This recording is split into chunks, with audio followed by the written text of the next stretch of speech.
So thank you, Zoe Burke from Hitched Editor, for joining us at SISTRIX after you've won the Visibility Leaders Award. Well done, hitch.co.uk, for your wedding speeches content. Thank you. I'm so excited. Zoe, it's great that you joined us, and thank you so much, because I just want to spend the next 10 minutes trying to get some information out of you that I'm sure very interesting for other SEOs, especially those working in the retail space. But first, tell us a little bit about Hitch, the history, and what Hitch does. So Hitch is a wedding planning website, one of the UK's leading wedding planning brands. We've been around for 25 years now. We celebrated our 25th birthday in July. So we predate Google, which is kind of bonkers. And I have been there on and off for the past 10 years. And yeah, I'm the editor, so I look after all of the digital content that we have on the site, including our kind of SEO strategy around that. Brilliant. And really the only judge here was Google, because it was Google's data that we used. We ranked, well, we surfaced a number of directories, 52,000 actually, and then pulled out 130 examples, and the top 4 included Hitched. You've got some content there, /wedding speeches, of which 62% of the keywords it ranks for are on page 1. They are working. This is an incredible achievement. Yeah, and it's interesting because speeches is kind of how Hitch started. We were founded 25 years ago, as I said, by a guy called Dean Yardley, who found that when it came to writing his own wedding speech, there was nothing there. So he set up a website where you could upload your own wedding speech, and you could compare notes, you could nick bits from other people's speeches, and create like the perfect speech for you. And that's how we started, and it kind of grew from there. And it's interesting in a wedding space to have, we have quite a large percentage of our audience is male, which isn't typically associated with the wedding market. You know, we're trying to do a lot to change that, but we do have this speeches section, a kind of heart of our brand, that predominantly does cater to men looking for speech inspiration. Yeah, I've been in that position a few times, and it's that last 3 days before the wedding where you're not quite sure what you've written really is going to work, and you're looking for a second opinion. We do get traffic peaks in the summer, yeah. So that's interesting, because it seems that Google thinks you're an authority for wedding speeches, and that's where you started, and that's where you focused for a lot of the time. What else do you do on the site in terms of content? Everything.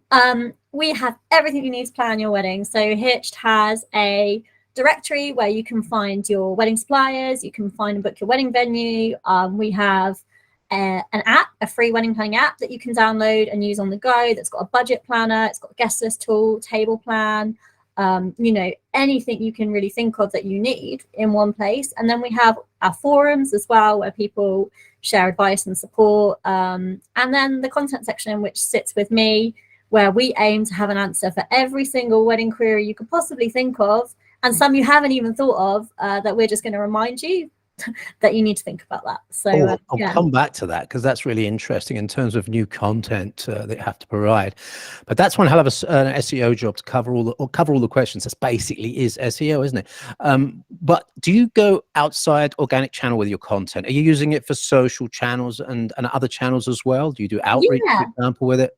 Yeah, we do a lot. So interestingly, before I became editor, my job was social media editor, and I actually looked after the social channels for the brand rather than the SEO, which was a little bit of a step away from what I normally do. But I think probably a lot of digital journalists will know that you have to wear many hats and cover many things. So yeah, we actually split our content out into kind of 3 key categories, which is our SEO content, our social content, and our affiliate. Obviously, a lot of these will have crossovers, but it's good to be able to put them in a particular bucket so we can ensure they're marketed properly. And a lot of our SEO content, we can kind of pivot so it has a social angle as well. It might be, you know, the 25 questions you need to ask your wedding photographer before you book, but you can market that on social as, you know, have you asked your wedding photographer these key questions? And you just flip it a little bit. There's a little bit more of a sense of urgency to engage a social user, whereas with Google, you want to be a bit more calmer, a bit more reassuring, create that sense of trust. So yeah, we make our content work hard for us. Yeah, well, you've answered the question I was going to ask next, which is, do you separate for different channels? And you obviously do. Let me ask you then about the team, in-house, freelance. How big are you? How's it organized there? So to me, Hitch feels small. We feel like a small team, but actually we are much bigger than we ever used to be. We started out as a very small team when I joined, 10 years ago. I think there were 12 people total in the office. Our marketing team now numbers 10, and that includes me and 3 others in our editorial team, as well as, our social coordinators and various marketing specialists as well. Within the Not Worldwide, which is our parent company, we do have SEO divisions, but they're kind of a global resource. So they're not like a day-to-day part of the team, but they're very helpful for consulting and advice. We also employ a digital PR freelancer, Erica Vanderwall from Colourful Comms. She joined us earlier this year as we were looking to improve our PR presence, but wanted to do it in a very kind of tangible, measurable way. And digital PR seemed to be the solution for that. So Eric has been working with us for a good few months now, helping us to really drive links to our kind of hero terms, the stuff that, Hitched relies on for its brand presence. And so that a little bit of this goes to Erica, does it? it? Yes, definitely. Erica's in my thank you speech for sure. Do you have a lot of freelancers working you for content, or are you doing all that in-house? We have some. We do have one regular freelancer that works for us every single month. But typically it hasn't ever been something that we do. We tend to do quite a lot in-house. We are looking to build on this, especially for the next quarter and the next year, because we want to make sure that we are kind of broadening the scope of people that we commission and creating content that truly serves everybody, rather than just thinking, what does Google want to see? So that is an ongoing project for us. But at the moment, we have a beauty and well-being specialist, and we're looking for more people in the future who specialize in particular areas to kind of lend more authority to those topics. Right. I've got 2 more questions for you. One of them is the question I was going to ask you earlier, I'll come back to, and that is the new content. I spoke to one of the other winners about this. How do you find new content to write about? It's so funny because weddings is an audience like nowhere else. Your audience refreshes every 2 years because people get married and they move on. So a lot of the questions remain the same.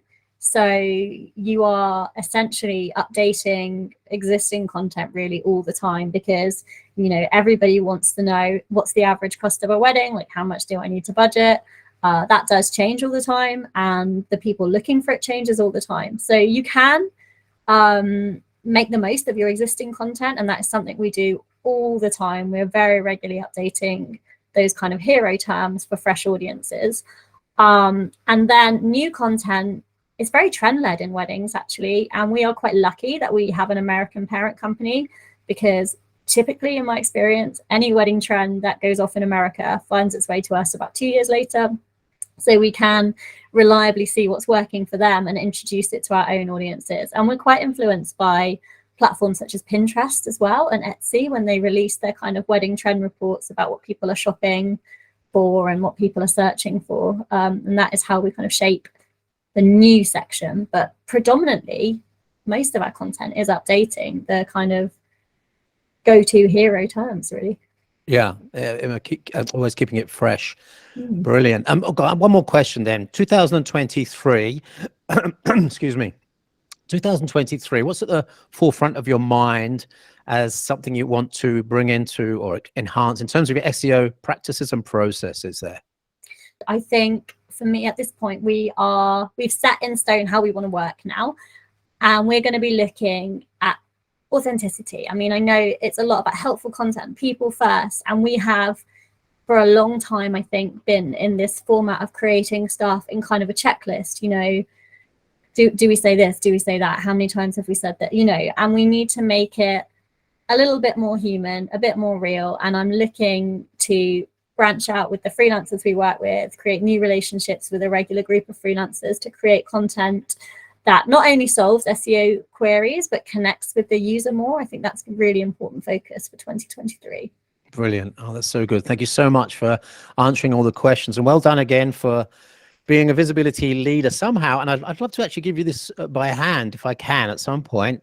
Let's see if we can meet somewhere. Yes, Brighton SEO. definitely. I don't know. Let's work something out. Hopefully, yes. If not, you'll get it in the post at some point in the future. Yeah. Make sure you send put a picture on LinkedIn for me. We're going to put it in our trophy cabinet. We're getting it built brilliant. right now. Oh, you've got a cabinet. Oh, shame. I was hoping to be the first. Well, You are the first for this year, and we are going to get our cabinet built, and hopefully more to come.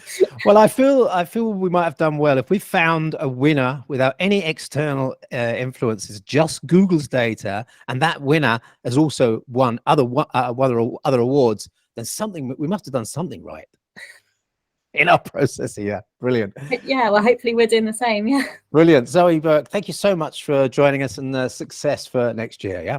Thank you so much. Thanks. Bye-bye.